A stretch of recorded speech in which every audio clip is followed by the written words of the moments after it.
Hi friends, എൻ്റെ 30 days study plan ready ആയിട്ടുണ്ട്. ഇത്രയാണുള്ളത്. അപ്പോൾ എനിക്ക് പറയാനുള്ളത്, ഇത് എനിക്ക് വേണ്ടിയിട്ട് റെഡിയാക്കിയിട്ടുള്ള ഒരു സ്റ്റഡി പ്ലാനാണ്. അപ്പോൾ ഇത് എല്ലാവർക്കും ഇത് ഓക്കെ ആവണമെന്നില്ല, എങ്കിലും ഇത് യൂസ്ഫുൾ ആവുന്നവർക്ക് യൂസ് ചെയ്യാവുന്നതാണ് ഈ ഒരു സ്റ്റഡി മെത്തേഡ്. ഇത് ഞാൻ കുറച്ച് ടൈറ്റായിട്ടാണ് ഈ ടൈം ടേബിൾ റെഡിയാക്കിയിട്ടുള്ളത്. ഒരു 28 ഡേയ്സ് ഒക്കെ ആകുമ്പോഴേക്കും rank file English, Malayalam, maths, CA ഒക്കെ ഏകദേശം കംപ്ലീറ്റ് ആവും. എല്ലാം കംപ്ലീറ്റ് ആവുന്ന രീതിയിലാണ് ഞാൻ റെഡിയാക്കിയിട്ടുള്ളത്. പിന്നെ അപ്പോൾ ഞാൻ ഓരോന്നായി പറയാം.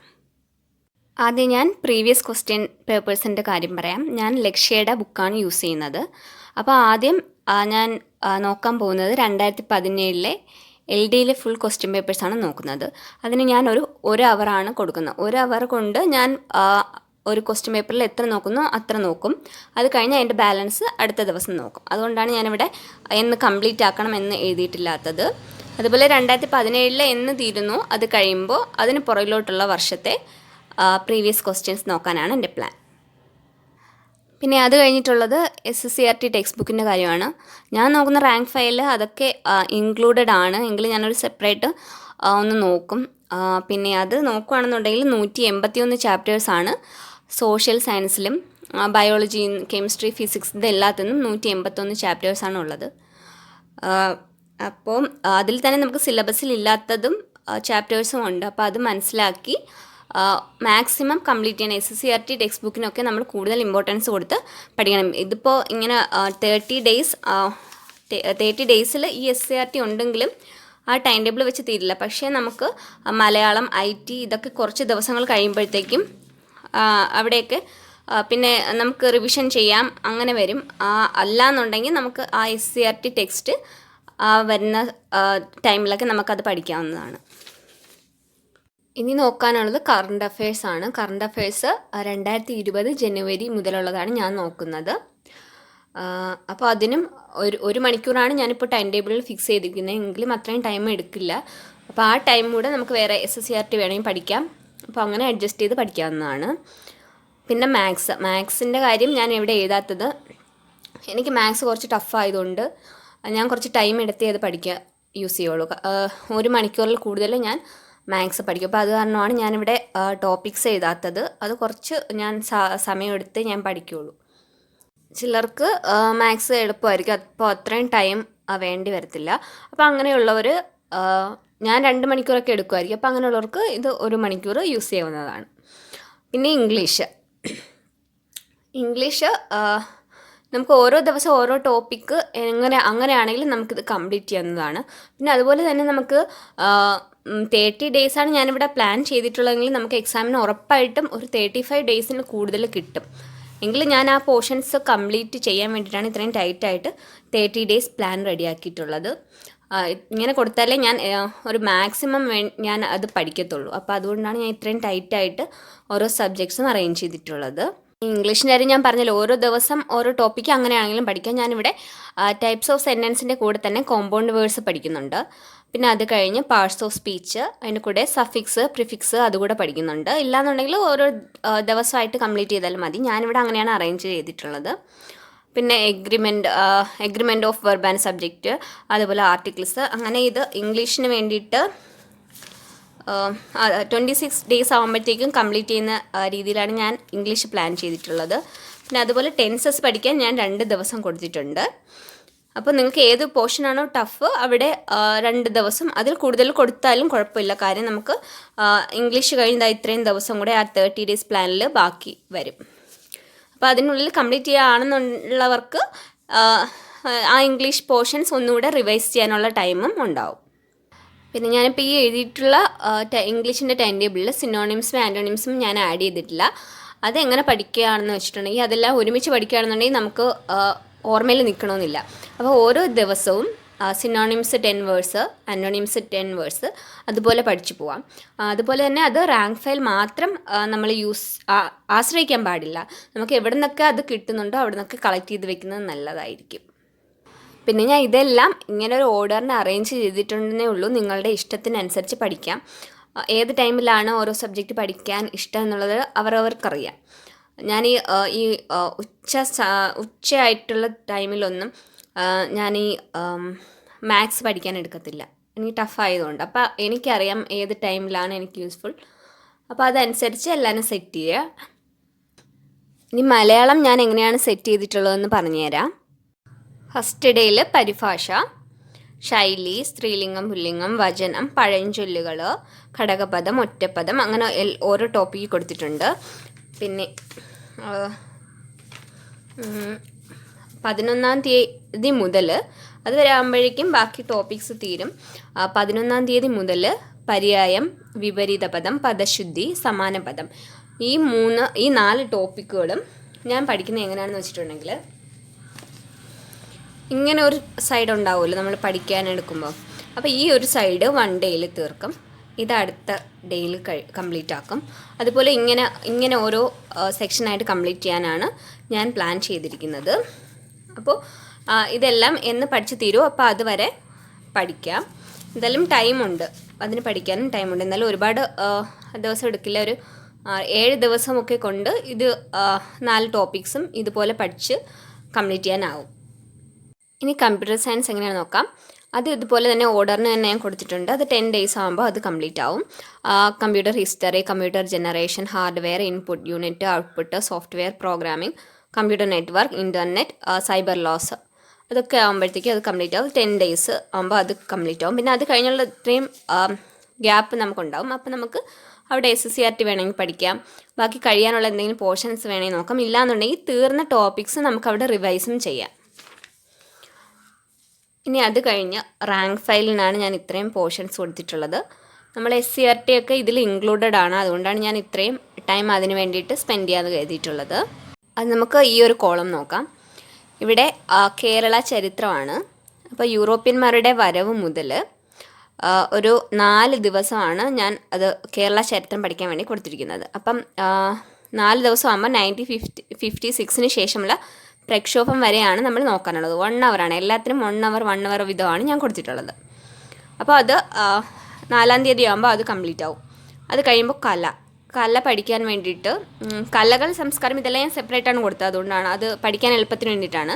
അപ്പോൾ കലകൾ പഠിക്കാനും 1 ദിവസം മതി. അപ്പം 5-ാം തീയതി കലകൾ പഠിച്ചു കഴിയും. പിന്നെ അത് കഴിയുമ്പോൾ 6-ാം തീയതി സംസ്കാരങ്ങൾ, അതിലാണ് നമ്മുടെ റിനേസൻസ്, കേരള റിനേസൻസ് വരുന്നത്. അത് ഞാൻ ഇതിൻ്റെ കൂട്ടിൽ പഠിച്ചിട്ടില്ല, ടൈം ടേബിളിൽ ഫിക്സ് ചെയ്തിട്ടില്ല. അത് പഠിക്കുന്ന എങ്ങനെയാണെന്ന് വെച്ചിട്ടുണ്ടെങ്കിൽ, ഒരു ദിവസം ഒരു 3 നവോത്ഥാന നായകന്മാരെ വീതം പഠിക്കാനാണ് ഞാൻ പ്ലാൻ ചെയ്തിട്ടുള്ളത്. അപ്പോൾ അത് ഫോളോ ചെയ്യാൻ പാടായിട്ടുള്ളവർ, ബാക്കി ഇത്രയും ടൈം ഉണ്ടല്ലോ, നമുക്ക് ബാലൻസ് ഇങ്ങോട്ട് വരുമ്പോഴത്തേക്കും ഒരുപാട് സമയം ഉണ്ടാവും. അപ്പോൾ ആ ടൈം അഡ്ജസ്റ്റ് ചെയ്ത് പഠിക്കാം. എനിക്കത് പഠിക്കാൻ കുറച്ച് പാടായതുകൊണ്ട് ഞാനത് ഓരോ ദിവസവും 3 പേരെ വീതം പഠിക്കാനാണ്, ടൈം അനുസരിച്ച് അത് അറേഞ്ച് ചെയ്ത് പഠിക്കാനാണ് തീരുമാനിച്ചിരിക്കുന്നത്. പിന്നെ 7-ാം തീയതി മുതൽ കേരള ജോഗ്രഫി, സംസ്കാരം പഠിക്കാൻ നമുക്ക് 1 ദിവസമേ വേണ്ടി വരും, അത്രയൊക്കെ ഉള്ളൂ. പിന്നെ 7-ാം തീയതി മുതൽ കേരള ജോഗ്രഫി, അതിൽ ജില്ലകളും ഒക്കെ ഉണ്ടാവും. അപ്പം ജോഗ്രഫി 19-ാം തീയതി വരെയാണ് കേരള ജോഗ്രഫി പഠിക്കാൻ വേണ്ടിയിട്ട് ഞാൻ ടൈം കൊടുത്തിട്ടുള്ളത്. അതിനൊരു 13 ദിവസമുണ്ട് കേരള ജോഗ്രഫി പഠിക്കാൻ. പിന്നെ കേരള ജോഗ്രഫി കഴിയുമ്പോൾ ഇവിടെ 20-ാം തീയതി മുതൽ ഭൂമിശാസ്ത്രം സ്റ്റാർട്ട് ചെയ്യാവുന്നതാണ്. അത് ഭൂമിശാസ്ത്രം പഠിക്കാൻ വേണ്ടിയിട്ട് നമുക്കൊരു 10 ഡേയ്സ് ആണ് ആവശ്യം. അപ്പോൾ നമ്മൾ ഇങ്ങോട്ട് വരുമ്പോഴത്തേക്ക് ഇവിടെ കുറേ പോർഷൻസൊക്കെ എന്തായാലും ഓൾറെഡി കംപ്ലീറ്റ് ആവും. അപ്പോൾ അത് കാരണമാണ് ഞാൻ ഇങ്ങനെ, അതായത് ഇവിടെ എത്തുമ്പോൾ ഇന്ത്യൻ ജോഗ്രഫി ഒക്കെ കംപ്ലീറ്റ് ആവും. അപ്പോൾ അതിനടുത്ത ദിവസം എത്തുമ്പോൾ നമുക്ക് ആ ടൈം ഫ്രീ ആയിരിക്കും. അപ്പോൾ ആ ടൈമിൽ നമുക്ക് ഭൂമിശാസ്ത്രം പഠിക്കാൻ കഴിയാനുള്ള പോർഷൻസ് ആ ടൈമിൽ നമുക്ക് പഠിക്കാവുന്നതാണ്. അപ്പോൾ അതിങ്ങനെ അറേഞ്ച് ചെയ്തിട്ടുണ്ട്. പിന്നെ അത് കഴിഞ്ഞിട്ട് ലോകം. അപ്പോൾ ലോകം ഒരു 28-ാം തീയതി വരെയാണ് ഞാൻ ലോകം പഠിക്കാൻ ടൈം കൊടുത്തിട്ടുള്ളത്. പക്ഷേ അതിന് മുന്നേ തന്നെ നമുക്കിവിടെ ടൈം ഉണ്ടാവും. അത് നമ്മൾ പഠിച്ച് വരുമ്പോഴത്തേക്കും എന്തായാലും ഓൾറെഡി തന്നെ അത് ടൈം ഉണ്ടാവും.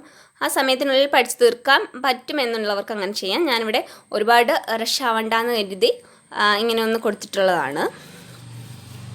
ഇനി അടുത്ത കോളത്തിലുള്ളത് മധ്യകാല ഭാരതം മുതലാണ്. അത് ഇന്ത്യ ചരിത്രം, അതിന് ഒരു 10 ഡേയ്സ് ഞാൻ കൊടുത്തിട്ടുണ്ട്. ആ ടൈമിൽ കംപ്ലീറ്റ് ചെയ്യാനുള്ളത് മധ്യകാല ഭാരതം മുതൽ 1951 ശേഷമുള്ള രാഷ്ട്രീയ ചരിത്രം വരെയാണ് നമ്മളത് കംപ്ലീറ്റ് ചെയ്യാനുള്ളത്. അപ്പോൾ 10-ാം തീയതി ആകുമ്പോൾ നമ്മൾ അത് കംപ്ലീറ്റ് ആവും. അതിന് ശേഷം എടുക്കാനുള്ളത്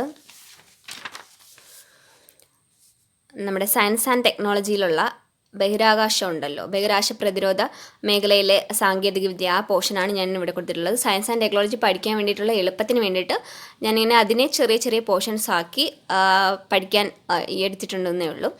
അപ്പോൾ ആ പോർഷൻ പഠിക്കാൻ 2 ദിവസമാണ് വേണ്ടുന്നത്. അത് കഴിയുമ്പോൾ നമുക്ക് ഇന്ത്യൻ ജോഗ്രഫി സ്റ്റാർട്ട് ചെയ്യാം. 13-ാം തീയതി ആകുമ്പോൾ ഇന്ത്യൻ ജോഗ്രഫി സ്റ്റാർട്ട് ചെയ്യാം. ഇന്ത്യൻ ജോഗ്രഫി പഠിക്കാൻ ഒരു 14 ദിവസമാണ് വേണ്ടത്.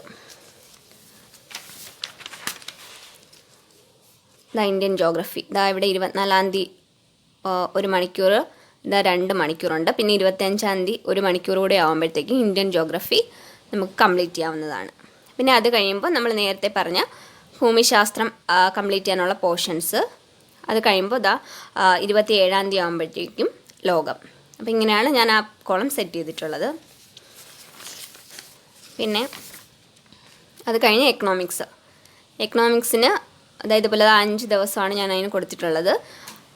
5 ദിവസം ആകുമ്പോഴേക്കും എക്കണോമിക്സ് കംപ്ലീറ്റ് ആവും. Consumer protection and right act അതുവരെയാണ് എക്കണോമിക്സ് നോക്കാനുള്ളത്. അപ്പോഴേക്കും എക്കണോമിക്സ് തീരും. പിന്നെ അത് കഴിയുമ്പോൾ സിവിക്സ് പഠിക്കാൻ വേണ്ടിയിട്ട്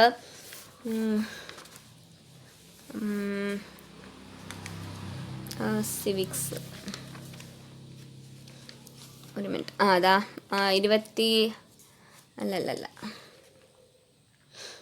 12-ാം തീയതി 12-ാം തീയതി ആകുമ്പോഴത്തേക്കും സിവിക്സ് കംപ്ലീറ്റ് ആവും. നവകേരള മിഷൻ വരെയാണ് നമുക്കതിൽ പഠിക്കാനുള്ളത്.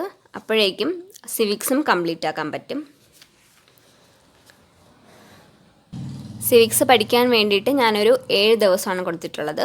അപ്പോൾ 12-ാം തീയതി, ഒരു 6-ാം തീയതി മുതൽ 12-ാം തീയതി ആകുമ്പോഴേക്കും അത് കംപ്ലീറ്റ് ആവും. അത് കഴിയുമ്പോൾ വീണ്ടും സയൻസ് ആൻഡ് ടെക്നോളജിയിലെ ഒരു പോർഷനാണ് മരുന്നുകൾ എന്ന് അങ്ങനൊരു ടോപ്പിക്കുണ്ട്. അപ്പോൾ അത് പഠിക്കാൻ 1 ദിവസം മതി. അതിൽ മരുന്നുകൾ, അതിനോടൊപ്പം തന്നെ ആ പോർഷനിൽ വരുന്ന ഒന്നാണ് സയൻറ്റിസ്റ്റ്, ഫേമസ് ആയിട്ടുള്ള ആ പോർഷനും 1 ദിവസം ടൈമിൽ നമുക്ക് കംപ്ലീറ്റ് ചെയ്യാൻ പറ്റുന്ന പോർഷനാണ്. അപ്പോൾ 13-ാം തീയതി മരുന്നുകൾ കംപ്ലീറ്റ് ആവും.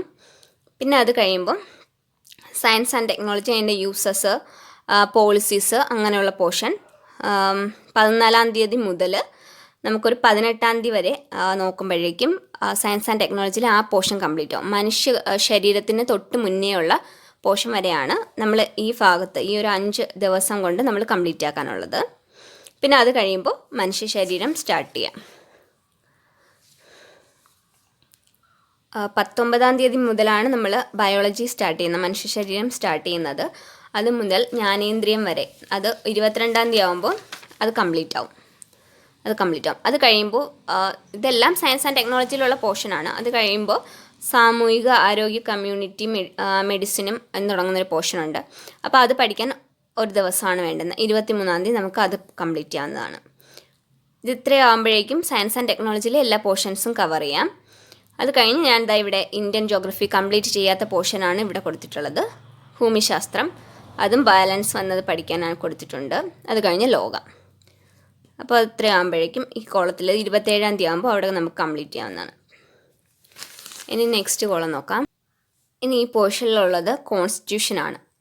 കോൺസ്റ്റിറ്റ്യൂഷൻ പഠിക്കാനായിട്ട് ഒരു 12 ദിവസം കൊണ്ടാണ് അത് കംപ്ലീറ്റ് ചെയ്യാനുള്ളത്. 12-ാം തീയതി അത് കഴിയും. അപ്പോൾ 12-ാം തീയതി ആകുമ്പോൾ കോൺസ്റ്റിറ്റ്യൂഷൻ കംപ്ലീറ്റ് ആവും. അത് കഴിഞ്ഞ് സാഹിത്യം പഠിക്കാൻ വേണ്ടിയിട്ട് ഞാനൊരു 4 ദിവസമാണ് കൊടുത്തിട്ടുള്ളത്. 16-ാം തീയതി ആകുമ്പോൾ സാഹിത്യം കംപ്ലീറ്റ് ആവും. അത് കഴിഞ്ഞ് സയൻസ് ആൻഡ് ടെക്നോളജിയിലെ ഒരു പോർഷനാണ് ഊർജ്ജ ആവശ്യകതയും കാര്യക്ഷമവും. ആ പോർഷൻസിൽ വരുന്നതാണ് ഇന്ത്യൻ ആണവ നയം, അതൊക്കെ വരുന്ന പോർഷനാണ്. അപ്പോൾ ഇത് ഈ 17-ാം തീയതി സ്റ്റാർട്ട് ചെയ്യുന്ന ഈ പോർഷനിൽ നമ്മൾ കംപ്ലീറ്റ് ചെയ്യാനുള്ളത് പരിസ്ഥിതി ശാസ്ത്രമൊക്കെ ഈ ദിവസങ്ങളാണ് നമ്മൾ കംപ്ലീറ്റ് ചെയ്യാനുള്ളത്. അങ്ങനെ നാനോ ടെക്നോളജി വരെയാണ് നമ്മൾ പഠിക്കാനുള്ളത്.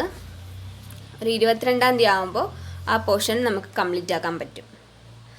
ജൈവമണ്ഡലം, ഭക്ഷ്യ ശൃംഖല, അതൊക്കെ വരുന്ന പോർഷൻസും ഇതിൻ്റെ ഒപ്പം തന്നെ കംപ്ലീറ്റ് ചെയ്യുന്ന പോർഷനാണ്. സയൻസ് ആൻഡ് ടെക്നോളജി വരുന്ന പോർഷനാണ്. അത് കഴിയുമ്പോൾ 23-ാം തീയതി കായികം പഠിക്കാൻ ഞാൻ 4 ദിവസം കൊടുത്തിട്ടുണ്ട്.